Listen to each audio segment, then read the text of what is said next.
ఓం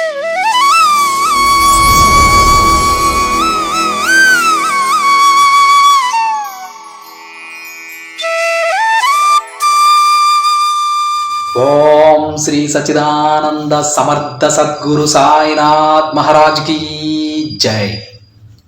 ముందుగా సాయి భక్తులందరికీ నమస్కారం అండి. వీడియో చూస్తున్న ప్రతి ఒక్కరిపైన ఆ సాయినాథుని ఆశీస్సులు ఉండాలని, ఆ బాబా గారి దయ వల్ల ప్రతి బాబా భక్తుడు కూడా ఆనందంగా తన జీవితాన్ని జీవించాలని మనస్ఫూర్తిగా కోరుకుంటూ ఈ వీడియోను అయితే స్టార్ట్ చేస్తున్నాను ఫ్రెండ్స్. ఈరోజు సందేశంలో బాబా గారు తన బిడ్డలకు ఎలాంటి సందేశం ఇస్తున్నారో తెలుసుకుందామండి. స్వయంగా బాబా గారి నోటి నుండే తెలుసుకుందాం. బాబా గారు ఏమంటున్నారంటే, బిడ్డ, ఇప్పటి నుంచి వరుసగా వారం రోజుల్లో నువ్వు కోరింది దొరుకుతుంది. నీ సాయిని నమ్మితే ఈ సందేశం పూర్తిగా విను తల్లి, అస్సలు నిర్లక్ష్యం చేయకు అని బాబాగారు అంటూ ఉన్నారండి. అయితే బాబాగారు కరెక్ట్గా ఒక వారం రోజుల్లో మనం కోరింది ఏదో మనకిస్తానంటున్నారు. మరి ఏ బిడ్డలకైతే ఆ కోరిక నెరవేరుతుందో, మరి ఎవరిని ఉద్దేశించి బాబాగారు ఈ సందేశాన్ని చెబుతూ ఉన్నారో సాక్షాత్తు ఆ తండ్రి మాటలలోనే విందాం.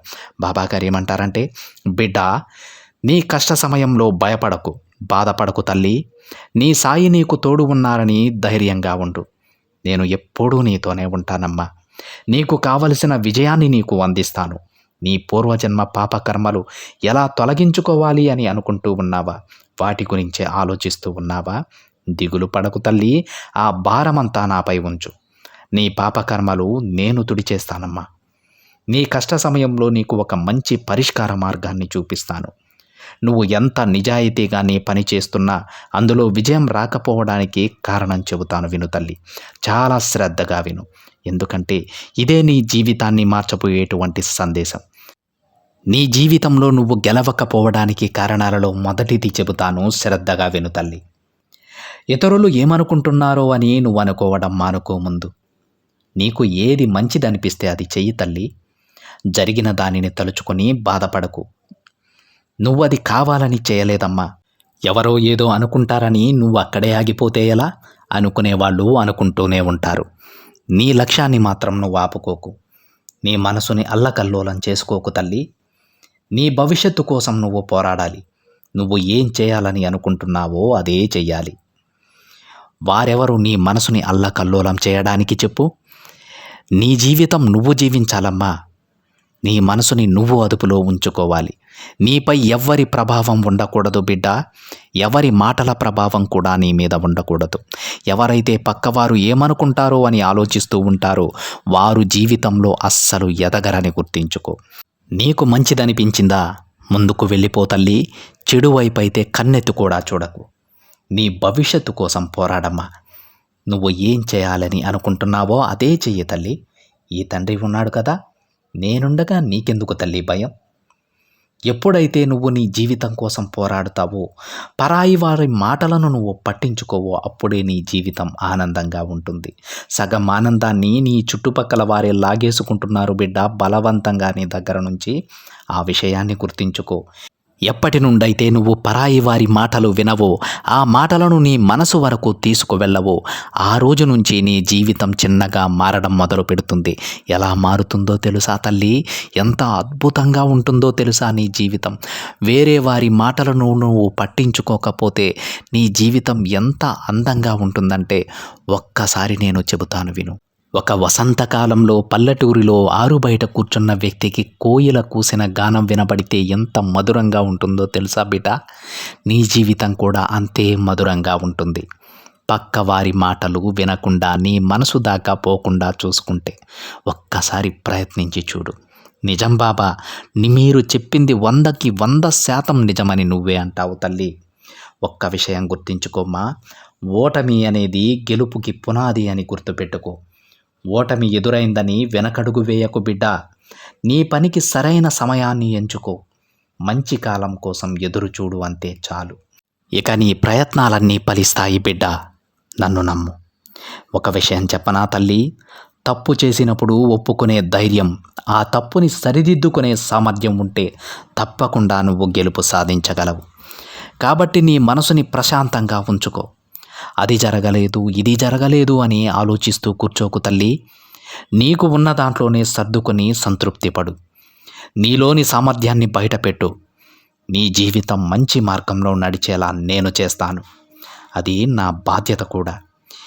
ఏది కూడా ముందుగా ఊహించుకోకు తల్లి. ఎందుకంటే మనం ఊహించేది ఒకటైతే జరిగేది మరొకటి. కాబట్టి ముందుగా దేనిని ఊహించుకోకు. కష్టాన్ని చూసి కృంగిపోకుండా దేనినైనా ఎదుర్కోగలననే నమ్మకంతో ఉండు. నువ్వుగా ఉండమ్మా చాలు. నీ దగ్గర ఉన్న దాంట్లోనే ఆనందంగా ఉండు. నీ దగ్గర నీ బాబాని నేనున్నాను కదా తల్లి. నీకు కావాల్సింది నేను ఇస్తానమ్మా. ప్రతి ఒక్కరి జీవితంలో కష్టం, నష్టం, బాధ, సుఖం ఇవన్నీ సహజమే. ఇవి వస్తున్నాయని నీ బాధ్యతల నుంచి తప్పుకోకు. ముందు నీ మనసులో ఉన్న గందరగోళాన్ని తీసివేయి. ఏం చేయాలనేది నిర్ణయించుకో. మిగతాది నేను చూసుకుంటాను బిడ్డా. ఇక ఇప్పటి నుంచి సరిగ్గా వారం రోజుల్లో తల్లి నువ్వు కోరింది నీకు దక్కబోతోంది. ధైర్యంగా ఉండు. నీ బాబాపై నమ్మకంతో ఉండు. నీ చేతనైనంత సహాయం చేస్తూ ఉండు. ఆ సాయం నిన్ను ఏదో ఒక రోజు కాపాడుతుందన్న విషయం గుర్తుంచుకో బిడ్డా. నీ సాయి చెప్పింది అర్థమైందా తల్లి? అర్థమైతే ఇక ప్రశాంతంగా ఉండు. ఈ తండ్రిపై భారం వేసి నీ జీవితాన్ని ముందుకు సాగించు. అంతా నేను చూసుకుంటాను అని బాబాగారు అంటూ ఉన్నారండి. ఈరోజు బాబాగారు తన బిడ్డలకు చెప్తూ ఉన్నారు, కరెక్ట్గా ఒక వారం రోజుల్లో మీ జీవితాన్ని మారుస్తాను అని. అదేవిధంగా పక్కవారి మాటలను మీరు పట్టించుకోవద్దు. అదే ముందుగా మీకు విజయ మార్గం అని కూడా బాబాగారు అంటూ ఉన్నారు. ఎందుకంటే ఎప్పుడైతే పరాయి వాళ్ళ మాటలకు మనం ప్రభావితులవుతామో ఆ మాటలే మన మనసుని తొలిచేస్తూ ఉంటాయండి. ఏది కూడా సాధించలేం. ఏదైనా పని మొదలు పెట్టాలన్నా నిద్రలో కూడా ఆ మాటలే మనకు గుర్తొస్తూ ఉంటాయి. అంతే అవి చెవులు వరకే వినాలండి. మనసు దాకా తీసుకెళ్ళకూడదు. దానిని ఆలోచిస్తూ కూర్చోకూడదు. వాళ్ళెవరు మనల్ని ప్రభావితం చేయడానికి? మన జీవితం మనం బతకాలి. మనకు నచ్చినట్టు బతకాలి. ఎవరో అన్నారని చెప్పి అవి ఆలోచిస్తూ కూర్చోకూడదు. అదే తన బిడ్డలకు బాబాగారు చెప్తున్నారు. మొట్టమొదటి విజయ రహస్యం ఏంటంటే పక్కవారి మాటలను మీ మనసు దాకా తీసుకువెళ్ళకూడదు. అయితే ఈ సందేశం విన్న తరువాత చాలామంది అనుకుంటూ ఉంటారు, అంతే కదా మనం చేయాల్సింది. ఒకరి మాట మనం వినకపోతే చాలు, మన మనసు దాకా వెళ్ళకపోతే చాలు, మనం సంతోషంగా ఉంటాం, చేసేద్దాం అని అనుకుంటూ ఉంటారు. అంత ఈజీ కాదండి. ఎందుకంటే ఒకసారి ప్రయత్నించి చూడండి. అంత తేలికైతే కాదు, కానీ ప్రయత్నించే కొద్దీ అలవాటవుతుంది. ఎక్కడి మాటలను అక్కడే వదిలేయాలి. పరాయి వారి గురించి అస్సలు పట్టించుకోకూడదు. వారి మాటలు మీరు చెప్పడం దానికంటే దారుణమైనటువంటి మరొక విషయం అనేది ఉండదు. మన గురించి అన్నా పట్టించుకోకూడదు. వారి విషయాలు పక్క వారికి చెప్పకూడదు. ఈ రెండు కానీ మనం పాటించినట్లయితే జీవితంలో ఎంతో ప్రశాంతంగా, ఎంతో సుఖంగా ఉంటాం. మనల్ని ఎవరైతే ద్వేషిస్తూ ఉన్నారో వారు కూడా మారి మనతో స్నేహం చేయడానికి ఇష్టపడతారు. అంత గొప్ప విశేషణమైనటువంటి లక్షణాల రెండు కూడా. అందుకే బాబాగారు ఈరోజు తన బిడ్డలందరికీ చెబుతూ ఉన్నారు, పరాయి వారి గురించి మాట్లాడకూడదు. వారు ఏది మాట్లాడినా మీ మనసు వరకు తీసుకోకూడదు. ఈ రెండు లక్షణాలు నా బిడ్డలు అలవరుచుకోవాలని బాబాగారు అంటూ ఉన్నారు. ఒక వారం రోజుల పాటు ఇవి చేయండి. ప్రతి బాబా బిడ్డ జీవితం కూడా మారుతుందండి. ఆ మార్పును స్వయంగా మీరే గమనిస్తారు. పరుగున బాబాగారి దగ్గరకు వెళ్తారు ధన్యవాదాలు చెప్పడానికి. ఆ తండ్రిని తన కోవెలలోనే కలిసి ఆయన కాళ్ళ మీద పడి ధన్యవాదాలు చెప్తారు. గుర్తించుకోండి ఫ్రెండ్స్, ఇది బాబాగారి వాక్ అండి. తప్పకుండా నెరవేరే తీరుతుంది. తప్పకుండా జరిగే తీరుతుంది. వారం రోజులు ప్రయత్నం చేయండి చాలు. మీ జీవితంలో మార్పు మీకు కనిపిస్తుంది. ఇదండి ఈరోజు బాబాగారి సందేశం.